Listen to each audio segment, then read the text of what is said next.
Thank you for tuning in to Homeschool Homesteaders. Today we're going to talk about making prosciutto. And stay tuned because coming up we have this.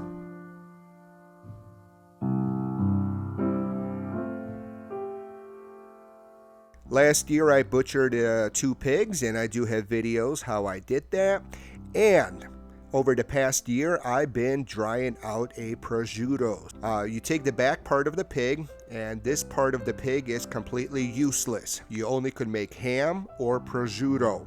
If you even grind up the back part of the leg, it's gonna taste gross. There's no fat, so you got 2 choices, ham or prosciutto. And prosciutto is something you have to make at least once in your lifetime. Put it on your bucket list because making prosciutto is something you could brag about for the rest of your life. I'm gonna do something different. I'm gonna take the skin off. There's no skin on this one, and for the first step, I'm gonna do it inside this plastic bin. There is no such thing as too much salt, so make sure it's covered, massage it, and you will leave this in the bin for about 3 weeks or until you remember. And if you forgot it, don't worry about it. So just leave it alone for about 3 weeks. And right now it's about freezing temperature outside, so under 40 degrees above freezing. So that's the ideal temperature. And I'm doing this in my garage. 3 weeks later, notice all the liquid. So a lot of liquid is lost.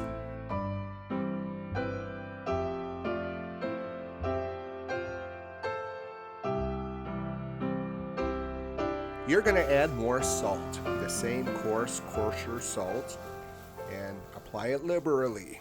And once again, no such thing as too much salt.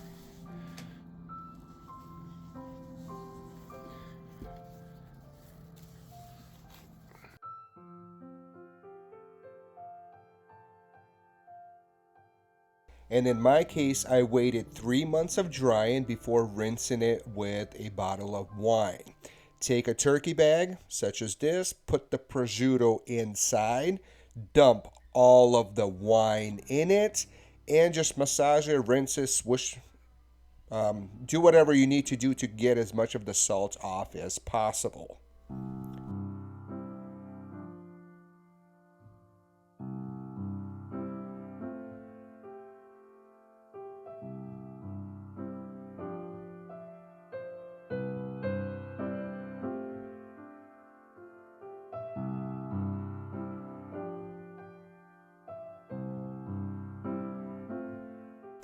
In the wintertime, I left this in the garage because my garage was ideal. Memorial Day weekend, you bring it inside your house if you have room. So if you don't have room in your house to dry a prosciutto, maybe this is not a step for you. I have a laundry room, a pantry in my laundry room on the bottom floor, which is ideal temp between 50 and 60 all year round.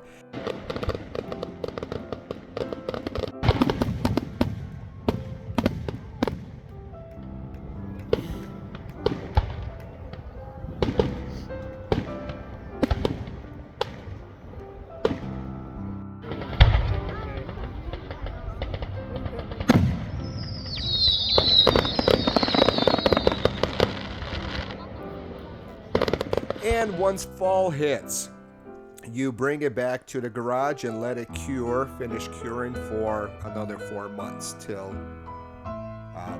Thanksgiving. And mine's, since I had no skin on, you could dry this in 10 months. If your leg has skin on, you'll probably need more than 12 months. So one of the benefits of no skin, quicker drying time. However, there is an oxidation, which I do not like, and then you will have to cut out.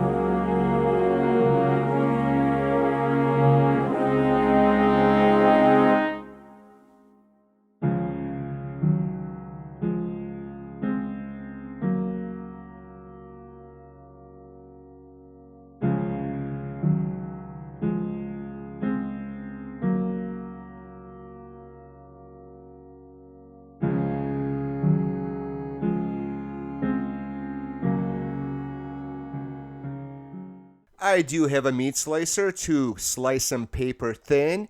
If you do not have one, just freeze your prosciutto and use a knife and slice it very thinly, such as I'm doing here.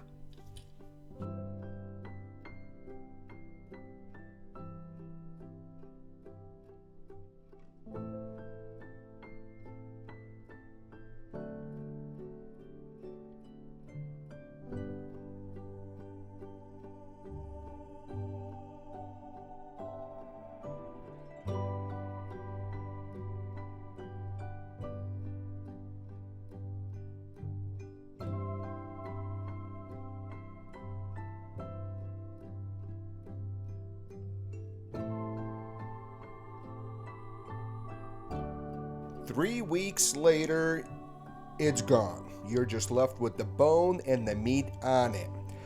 Never throw out the bone, because what you do is you cut up the prosciutto into small pieces.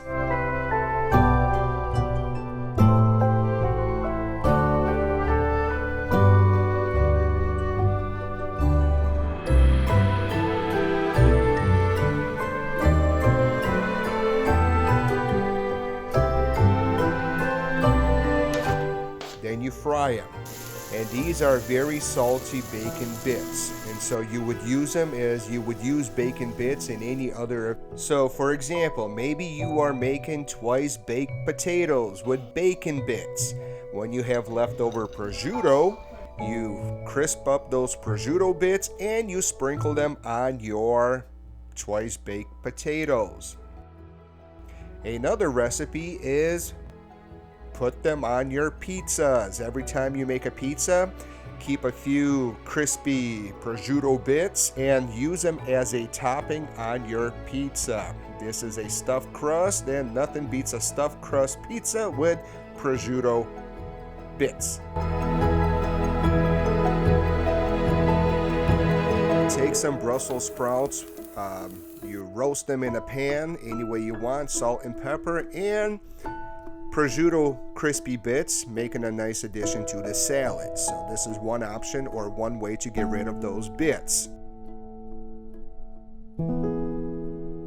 And finally, my favorite recipe is the asparagus and prosciutto Alfredo. So you'll make Alfredo sauce. Alfredo sauce is very easy, just not the healthiest sauce out there.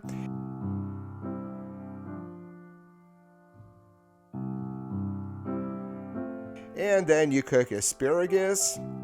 Finally, you whip up prosciutto and asparagus Alfredo. Thank you for watching this video, and hopefully this motivates you to try prosciutto at least once in your lifetime.